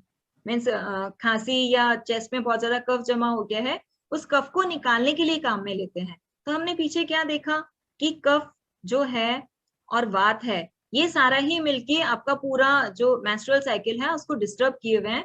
इसीलिए त्रिफला जो है, त्रिफला के तीनों कंटेंट जब एक साथ में मिल जाते हैं तो इनका जो प्रभाव है वो और ज्यादा बढ़ जाता है। तो इसीलिए त्रिफला का 1 चम्मच पाउडर को अगर आप पानी के साथ में रेगुलर में काम में लेते हैं तो मेंस्ट्रुअल जो इरेगुलरिटीज होती हैं वो रेगुलर हो जाता है। त्रिफला के अंदर नेचुरल एंटीऑक्सीडेंट्स होते हैं। त्रिफला रसायन है, बहुत अच्छा रसायन है। मेल हो या फीमेल हो, उसको रेगुलर 1 चम्मच त्रिफला का पाउडर यूज करना चाहिए। आपकी आंखें अच्छी रहेंगी, स्किन अच्छी रहेगी, फीमेल से उन्हें मेंस्ट्रुअल डिसऑर्डर नहीं होंगे, हाइपर एसिडिटी में काम करता है, डाइजेशन अच्छा करता है। तो अकेला त्रिफला जब इतना सारा काम कर रहा है तो हम त्रिफला की 1 टैबलेट या 1 चम्मच 10 ml 15 ml त्रिफला जूस हमें रेगुलर में यूज करना चाहिए। तो triphala contain natural antioxidant which play a key role in the removal of various harmful toxins from the body। ये सारे टॉक्सिन्स को बाहर निकाल रहा है, लीवर को डिटॉक्सिफाई कर रहा है, ब्लड को प्यूरिफाई कर रहा है, और हेल्थ के जो कॉम्प्लिकेशंस हैं उनको भी नेचुरल तरीके से उनपे इफेक्ट डालता है। अब एक ड्रग आती है नाक केसर। कई लोगों ने मैसेज आता है या फोन आता है कि मैडम पेशेंट है, उसको बहुत ज्यादा ब्लीडिंग हो रही है, सब दे लिया, ठीक नहीं हो रही, तो मैं क्या बताती हूँ, या तो नाक केसर का पाउडर लो अगर ये मिल जाता है तो। अदरवाइज ये नहीं मिलता है तो हम और मेडिसिन बताते ही हैं, लेकिन और जो हमारा पाइल्स केयर जूस है उसमें भी स्पेशली नाक केसर डाला हुआ है, क्योंकि नाक केसर का जो प्रॉपर्टी होता है वो बिल्कुल ब्लीडिंग को स्टॉप करने वाला होता है, कि इधर नाक केसर अंदर गया और उधर ब्लीडिंग स्टॉप हुई। तो नाक केसर जो है एंटी इंफ्लेमेटरी है, एंटी अल्सरस है, वुंड हीलिंग करता है, एंटी वीनम है, मीन्स जहरीली चीजों को दूर करता है, इन्फेक्शंस को दूर करता है, और साथ ही डायूरेटिक भी है। ठीक है, तो नाक केसर मल्टीपर्पज जो है वो मेडिसिन है, पावरफुल मेडिसिन किसके लिए है, ल्यूकोरिया में है, ब्रोंकाइटिस है, ब्लीडिंग में। ब्लीडिंग सबसे पहले वर्ड यूज आना चाहिए नाक केसर का। सबसे बड़ा जो यूज है वो ब्लीडिंग में है। इसके अलावा ये माइग्रेन है, गैस्ट्रोइंटेस्टाइनल है, यूरिनरी ट्रैक्ट डिसऑर्डर है, क्योंकि डायूरेटिक है ये, इसीलिए यूटीआई के जितने पेशेंट्स होते हैं उनमें भी काम करता है, और पेन को भी खत्म करता है। इसका जो ऑयल होता है वो पेन को खत्म करता है। और नाकेशर जो होता है ना, छोटे छोटे उसके फूल होते हैं, मेनली हम नाकेशर का ब्लीडिंग के लिए, क्योंकि हम यहाँ मेंस्ट्रुएशन वाली चीजें देख रहे हैं, तो मेनली नाकेशर का जो फूल होता है उसका पाउडर बना के, उसको सुखा के उसका पाउडर बना के, बहुत छोटे छोटे ना बीज जैसा सा फूल होता है, मेनली हम उसी को यूज करते हैं। और इजीली जो पंसारी होते हैं, जहाँ आयुर्वेद की रॉ मटेरियल्स मिल जाते हैं इजीली, उनके पास में बहुत सस्ती दवा है वो मिल जाता है। तो अगर किसी को भी हैवी ब्लीडिंग हो रही हो तो नाकेशर पाउडर को बहुत अच्छा इसमें यूज है। नाकेशर हिमोस्टेटिक है इसीलिए ब्लीडिंग को रोक रहा है। ब्लीडिंग फिर कहीं की भी हो, चाहे पाइल्स की हो, चाहे नोज ब्लीडिंग हो रही हो, या यूटेराइन ब्लीडिंग है, हर तरीके की ब्लीडिंग को रोकने के लिए नाकेशर बेस्ट मेडिसिन है। So, Nakeshar consists of hemostatic properties that help to cure excessive bleeding problem and provide long-term relief from many forms of menstrual disease. Menstrual disease में mainly problem जो है flow वाली है। पेन को तो हम वात शामक औषधियों से हम उसको ठीक ही कर लेंगे, लेकिन अगर फिर भी बहुत ज्यादा ब्लीडिंग हो रही हो तो हमें नाकेशर चूर्ण का इस्तेमाल करना चाहिए। नाकेशर के ये लिखा हुआ है, nagkesar florets and flowers contain antibacterial, antifungal properties and astringent properties which help in curing blood and skin disease. Blood flow तभी रुका है क्योंकि ब्लड फ्लो ज्यादा हो रहा है, पित्त के कारण, ब्लड के कारण और पित्त के कारण ही स्किन डिजीज हो रही है। तो नाकेशर जो है वो आपके स्किन डिजीज में भी काम करता है, ब्लड प्यूरिफायर्स में भी नाकेशर मिला हुआ होता है, और साथ ही ये ब्लड फ्लो को रोकने के भी काम आता है। The flower extract are very effective in the treatment of bleeding pile and menstrual flow. देखिए फ्लावर ही है, अगर बहुत ज्यादा है, आप सोचें कि हम इसकी पत्ती काम में ले लें, जड़ काम में ले लें, स्टेम काम में ले लें, तना काम में ले लें, तो इतना इफेक्ट नहीं आएगा। सबसे ज्यादा इसके फूल काम में आते हैं, बहुत छोटे छोटे फूल होते हैं। एलोवेरा है, एलोवेरा का भी हमने पहले बताया, शीत वीर्य होती है ये, इसीलिए मेंस्ट्रुअल फ्लो में बहुत अच्छा काम करता है। Aloe vera juice is an excellent remedy to regulate your menses and reduce excess weight, weight को भी ये रिड्यूस कर रहा है। और ये क्योंकि मेटाबॉलिज्म को आपके को ठीक करता है, हाइपर एसिडिटी को ठीक करता है, डाइजेशन को प्रॉपर करता है, बहुत हद तक ये कॉन्स्टिपेशन को भी ठीक करता है, इसलिए ये वेट रिड्यूस भी करता है और पीरियड्स में आपको ठीक रखता है। मेटाबॉलिज्म और जो गट सिस्टम है, डाइजेशन सिस्टम है, उसको हेल्दी रखता है और हार्मोनल इम्बैलेंस को दूर करता है। Correct your hormonal imbalance and treat your menstrual irregularities है। अगर आपके पास और कोई भी मेडिसिन अवेलेबल नहीं है तो आप सिर्फ एलोवेरा जूस भी दे सकते हैं, लेकिन सिर्फ ये नहीं होगा कि अकेला एलोवेरा जूस है और उससे हम हर तरीके की जो प्रॉब्लम है उसको कंट्रोल कर सकते हैं। लेकिन अगर हमारे पास और कुछ भी नहीं है, सिर्फ एलोवेरा है, तो भी हम बहुत उसको कंट्रोल कर सकते हैं। लेकिन एलोवेरा जूस को पीरियड्स टाइम में, जब पीरियड्स चल रहे हो, इस बात का विशेष ध्यान रखिएगा कि एलोवेरा जूस को पीरियड्स टाइम में नहीं देना है। पीरियड्स टाइम में आपको मेनली आप व्हीट ग्रास वगैरह जो देते हैं वो दे सकते हैं। फेमिकल सिरप भी मत दीजिए, एलोवेरा जूस है, आंवला जूस है, इसको भी, और साथ में जो काचना और गूगल भी हम देते हैं, रजय प्रवर्तनी वटी देते हैं, उन्हें जो पीरियड्स का फ्लो होता है उसमें बंद कर देनी चाहिए। एक नेक्स्ट में मेडिसिन आती है नागरमोथा या मुस्तक, ये भी जो है रेगुलर जो है रेगुलेट करती है मेंस्ट्रुएशन को और पीरियड्स को जो है रेगुलेट करती है, और पेन जो होता है क्रैम्प्स है, provide relief from painful cramp due to menstruation, उसमें भी बहुत अच्छा काम करती है। और ब्लड फ्लो जो है पेल्विस एरिया में जो ब्लड फ्लो है उसको बढ़ाती है और यूट्रस में भी बढ़ाती है। इसलिए जब इन्फ्लेमेटरी डिजीज होती है, PID जब है, तो वहां पे हमें नागरमोथा काम में लेना चाहिए क्योंकि ब्लड फ्लो वहां बढ़ जाता है। दारू हरिद्रा, दारू हरिद्रा को इंडियन बारबेरी कहते हैं, ट्री टर्मरिक कहते हैं। हरिद्रा वर्ड जो है वो हल्दी के लिए है, ये एक तरीके की हल्दी ही है, मतलब टर्मरिक फैमिली का ही है, लेकिन प्रॉपर्टीज दोनों की बहुत चेंज होती हैं। तो इसको भी हम बहुत लंबे टाइम से इसका काम में लेते हैं।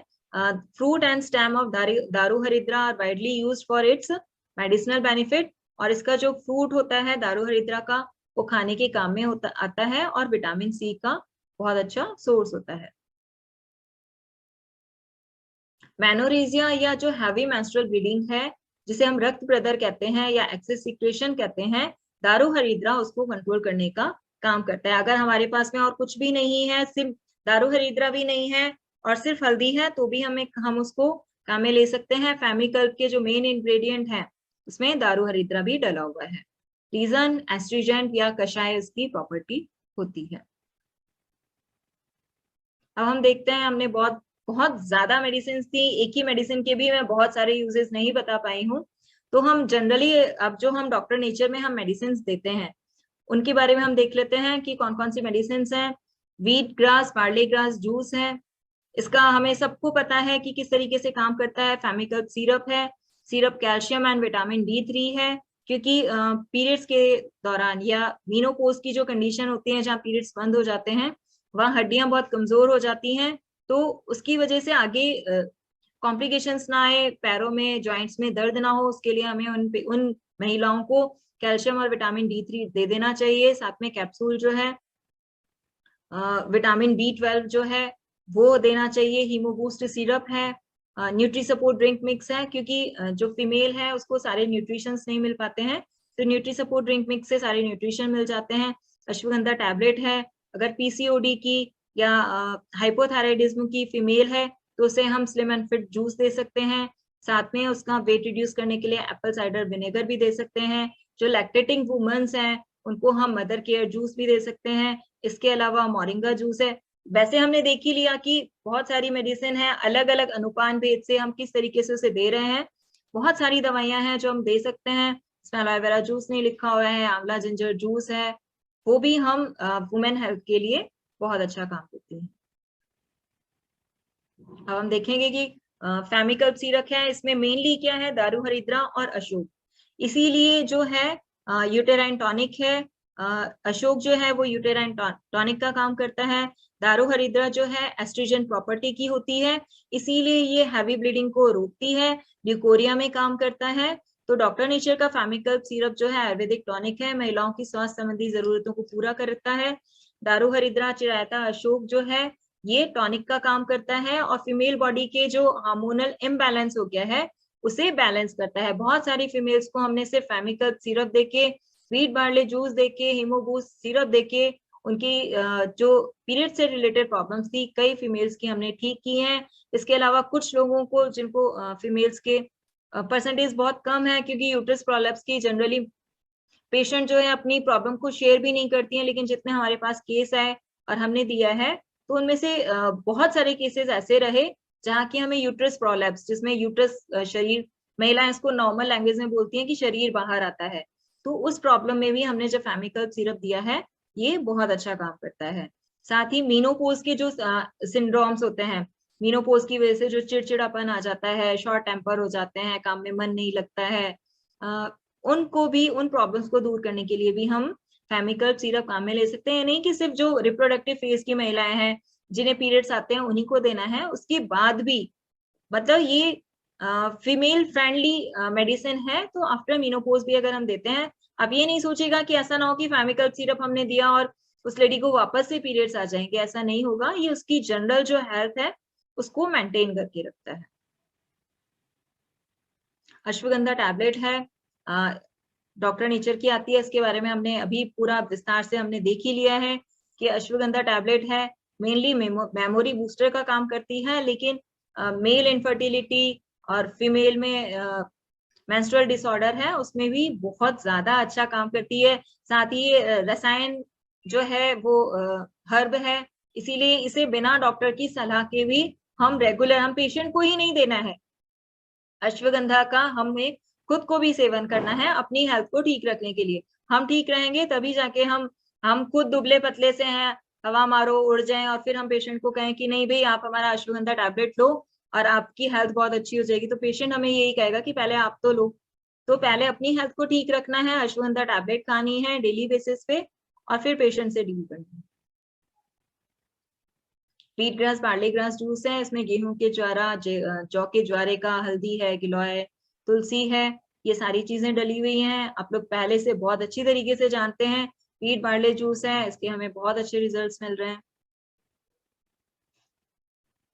त्रिफला टैबलेट है, हमने अलग अलग देख ही लिया है कि अमल की क्या काम कर रही है, विविध की क्या कर रही है, हरित की क्या कर रही है, अलग अलग इतना अच्छा काम कर रहे हैं, साथ में मिलके तो ये बेस्ट हो जाते हैं। त्रिफला टैबलेट अगर आप रेगुलर में खाएंगे तो आंखों की ज्योति अच्छी रहेगी, बाल नहीं झड़ेंगे, और जो स्किन की जितने भी डिजीज हो जाती हैं, इम्प्योरिटीज हैं, देखिए अगर पहले से आपको स्किन डिजीज है, आपको कहीं पे एक्ने हो रहे हैं या मोटी फुंसियां हो रही हैं, रैशेज होते हैं, वहां पे ये नहीं है कि आपने सिर्फ त्रिफला टैबलेट देंगे तो काम करेगा, वहां आपको ब्लड प्यूरिफायर देने पड़ेंगे।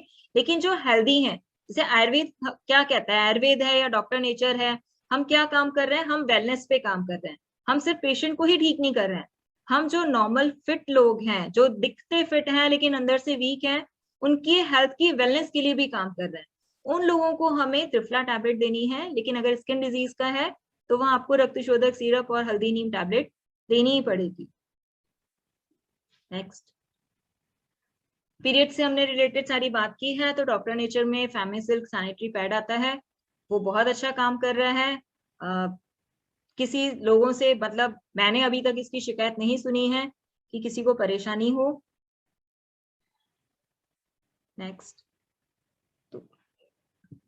आई थिंक आप लोगों को जो है ये सेशन यूजफुल रहा हो, मेरी बात आप लोगों को समझ आई हो, थोड़ी समझ आई हो।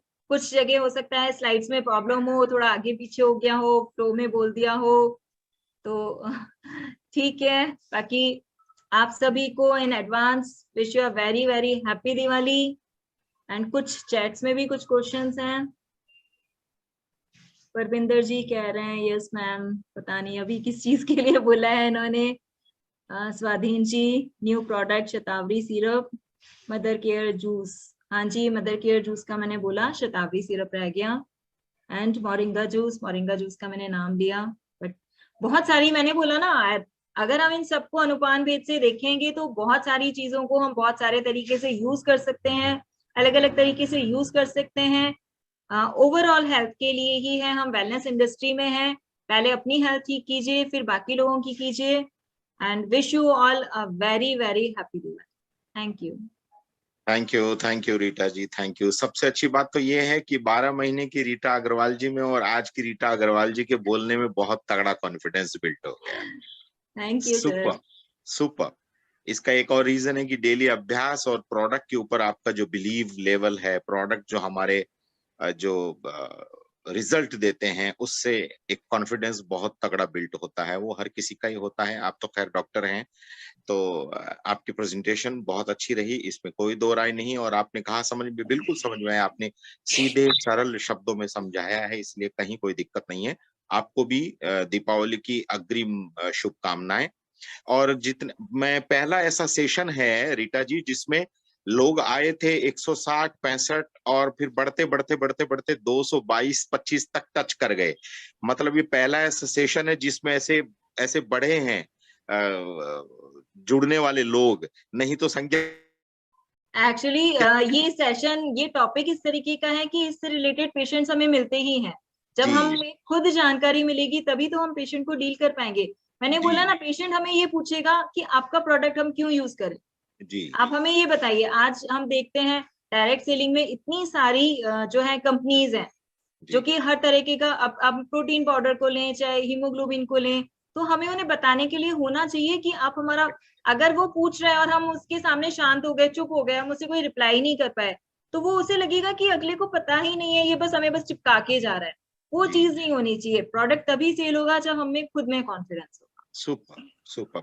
शायद यही रीजन रहा होगा। और मुझे लगता है पहले कई लोगों ने ऐसे लिंक भेजा होगा, लेकिन जब आपका सेशन शुरू हुआ और लगा लोगों को कि यार ये तो बहुत कमाल की जानकारियां मिल रही है, तो फिर लोगों ने फोन गनगनाने शुरू किए होंगे। अच्छा लगा देख के कि ऐसा सेशन है जिसमें लोग जुड़ते चले गए, बढ़ते चले गए। बहुत अच्छा लगा। थैंक यू रीटा जी, आपने बहुत बहुमूल्य जानकारी दी। दोस्तों, रीटा जी ने जैसे कई प्रकार के जड़ी बूटियों के बारे में बताया, पेड़ पौधों के बारे में बताया, वैसे एक पेड़ मेरे पास में भी है, मैं आपको छोटी सी जानकारी दे देता हूं। उस पेड़ का नाम है डॉक्टर नेचर। आप उस पेड़ को भरपूर पानी दीजिए, यानी प्लान दिखाइए, उस पेड़ के भरपूर पत्ते तोड़िए, जड़ें तोड़िए, यानी प्रोडक्ट बेचिए, और आपको सारी की सारी लक्ष्मी जो है वो 101% बहुत प्रचुर मात्रा में मिलेगी और आपकी दुनिया की सारी बीमारियां ठीक हो जाएगी। Thank you again Rita ji. JP ji, और मैं भी एक यस सेकंड सर, इस मौके प्लीज का लाभ लेना चाहता हूँ। प्लीज सर, सारे प्लीज। परिवार के लोग यहाँ पे हैं, तो डॉक्टर नेचर परिवार के सभी सदस्यों को दीपावली की अग्रिम शुभकामनाएं। Wish you very very very happy Diwali. और इस बार की दिवाली आपकी बहुत अच्छी रहे और अगली दिवाली आपके सपनों की दिवाली हो। उसके लिए हम सब मिलके प्रयास करेंगे कि हमारे देश के लिए, हमारे सभी लोगों के लिए दिवाली बहुत अच्छी हो। अभी बहुत अच्छा सेमिनार रहा प्रयागराज में, काफी लोगों ने उत्साह के साथ भाग लिया। और इस प्रयागराज के सेमिनार में हमने बात करी वेलनेस इंडस्ट्री के फ्यूचर के बारे में। और वहां बैठे सभी लोगों ने इसको ठीक से समझा है और मुझे आशा है कि आप सब लोग भी समझ रहे होंगे।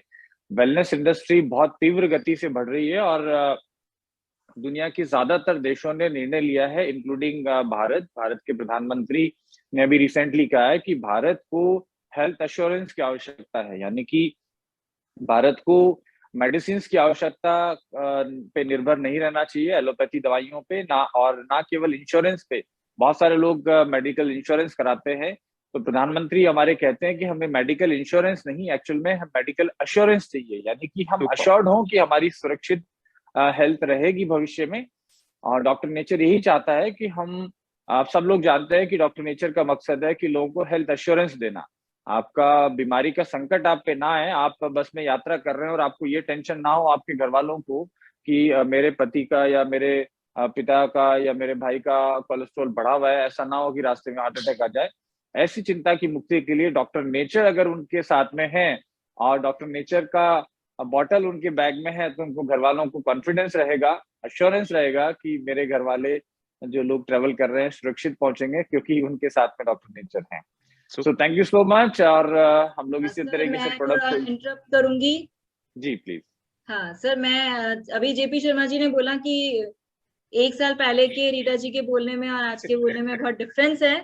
तो मैं एक बहुत छोटा सा एग्जांपल आपको देना चाहूंगी प्रोडक्ट जो ओरिएंटेड है, कि पहला जो नवरात्रा था अभी, जैसे अभी 1 महीना भी नहीं हुआ है पहले नवरात्रि को, और मैं लोगों का दर्द दूर करती हूँ, लेकिन खुद मुझे स्लिप डिस्क हुआ उस दिन सडन, और मुझे इतना पेन था कि मैं खड़ी भी नहीं हो पा रही थी, और मुझे MRI करवाने के लिए जाना पड़ा, तो मैं व्हील चेयर पे गई थी।